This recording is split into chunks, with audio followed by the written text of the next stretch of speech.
एकट्या 2025 मध्ये प्रधानमंत्रीच्या विदेश यात्रावर 762 कोटी खर्च झाला। हा खर्च कुठून आलेला आहे? हा जनतेचा खर्च आहे। विदेश दौरे केलेले आहे, पण विदेश दौऱ्याची एवढी कूटनीती तुमच्यामध्ये भरलेली होती तर आज जी ही देशाची स्थिती आहे ही स्थिती राहिली नसती। आपण फक्त ड्रेस बदलवण्यात म्हणजे राहिलेला आहे। जनता पता नाही कधी जागरूक होते आणि कधी नाही।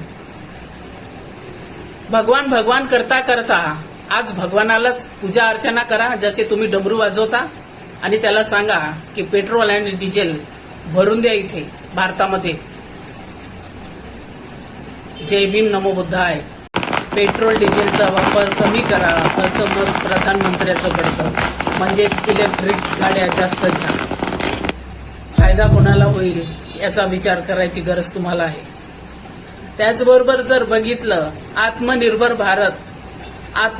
भारतामध्ये नोकरी मागणाऱ्या लोकांवर, मुलावर, मुलींवर लाठीचार्ज केला जातो। ते विदेशी लोक नसतात, ते भारतीय असतात आणि तुमच्याच पार्टीतले असतात।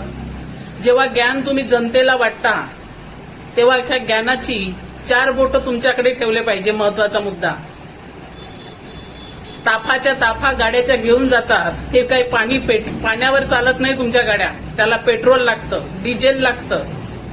सोनं खरेदी करू नका। सोनं तुमच्यासारख्या लोकांपाशी असतं, आमच्यासारख्या गरीबापाशी नाही। आमच्यापाशी एवढूसं डोरलं जरी करतो म्हटलं तरी आमची ऐपत नसते तेवढी।